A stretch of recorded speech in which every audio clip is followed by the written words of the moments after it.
Two friends earn the same $4,000 a month. After 10 years, one has saved $8,000. The other has $117,000.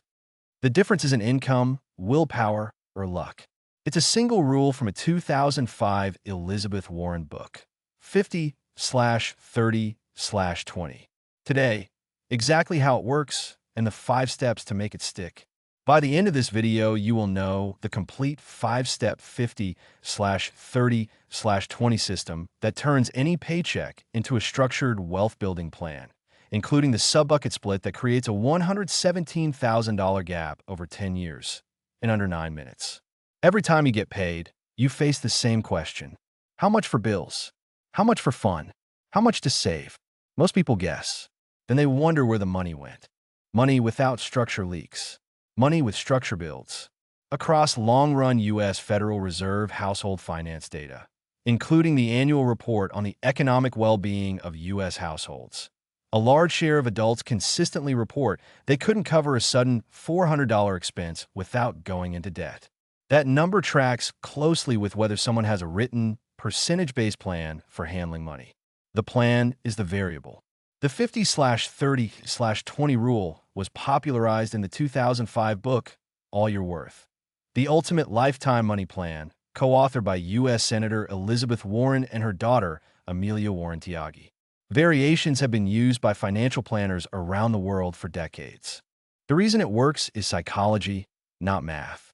Your brain handles 3 simple categories much better than dozens of line items.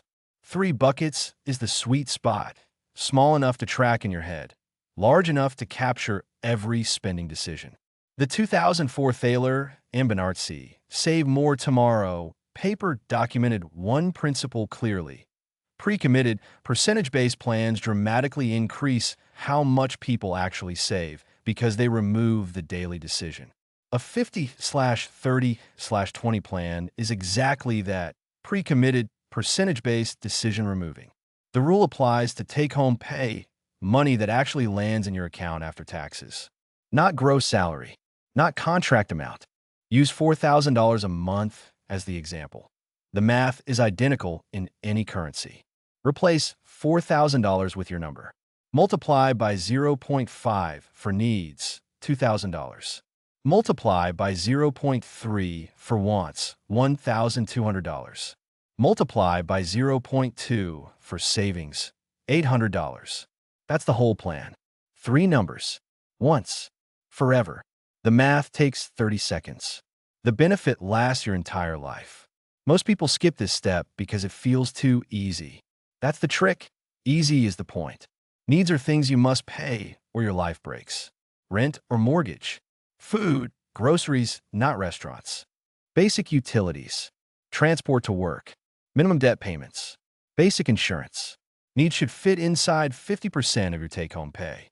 If they don't, you have a structural problem. Earn more or pay less for needs. Move to a cheaper home. Use public transport. Cook more meals. The U.S. Bureau of Labor Statistics Consumer Expenditure Survey has tracked this for decades.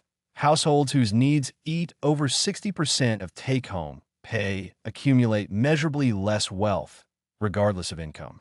The first job of any money plan is to get this number down. Quick reminder of why this matters. By the end of this video, you'll have the exact 5-step rule that turns "where did all my money go" into a simple monthly system, including step 5, which is what makes the whole thing actually stick. 2 steps to go. Wants are everything that makes life enjoyable, but you could technically live without.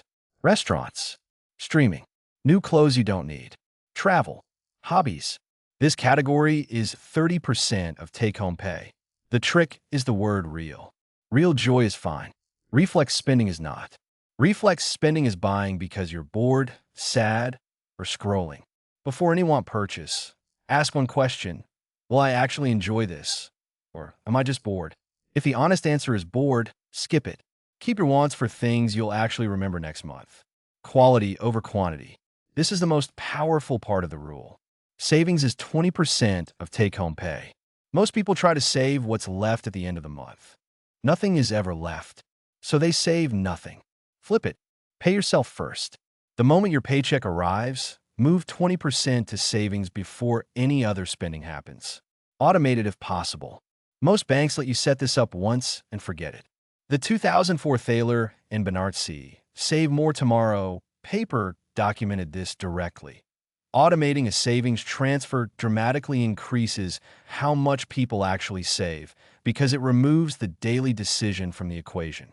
Same income, same expenses, different order, different outcome. The final layer makes it work long term. Inside the 20% savings, split into 3 smaller buckets and use clean fractions so the math stays simple. Using our $800 monthly savings example, $200 to emergency fund, $400 to long-term investments, $200 to short-term goals.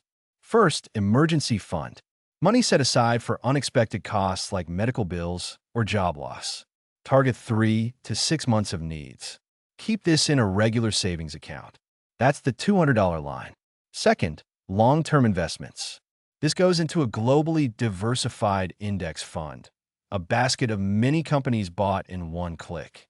The 1973 Burton-Malkiel framework in a random walk down Wall Street makes the case for broad market index funds over multi-decade horizons. That's the $400 line. Third, short-term goals. New car, deposit on a home, big trip. Mid-range savings accounts work well. That's the last $200. Splitting the 20% prevents emergency fund spending and stops you rating investments early. 3 sub-buckets. 1 big rule. Done. This is the kind of content I make every week. Clear, calm, no get rich quick. If that's how you want to learn money, you already know what to do. 2 friends. Both earned $4,000 a month take home. Both want to retire well one day. Friend A spends based on feelings. Some months are fine. Some end with credit card debt. After 10 years, friend A has saved about $8,000 total. Friend B uses 50/30/20 from month 1. Each month, $800 goes to savings before any spending, $200 to emergency fund, $400 to a globally diversified index fund, $200 to short-term goals. After 10 years, assuming the historical 7% long-run global equity average for the invested portion, Friend B has emergency fund $24,000, investment portfolio about $69,000, short-term savings $24,000. Total, about $117,000. Now the honest objection, because for a lot of people that split is not realistic. In many cities, housing alone takes more than half of take-home pay. If that is your situation, the rule has not failed you. It is telling you something specific.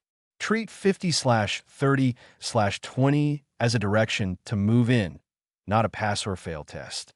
If needs take 70% of your income today, the answer is not to pretend they take 50. It is to get the savings number above 0 and defend it, then close the gap from both ends, raising income or reducing the fixed costs big enough to matter, which in almost every country means housing and transport. A 5% savings rate you actually keep beats a 20% rate you abandon in month 3. Friend B didn't earn more. Friend B didn't get lucky. Friend B used structure. The 5-step 50/30/20 rule. 1. Start with your after-tax income, not gross. 2. Keep needs at or under 50%. Rent, food, transport, utilities. 3. Use wants 30% for real joy, not reflex spending. 4. Treat savings 20% like a bill you pay yourself. 5. Split the 20% into emergency fund, investments, and short-term goals. Next video is Emergency Fund 101. Why $400 breaks 37% of adults. It's linked on your screen right now.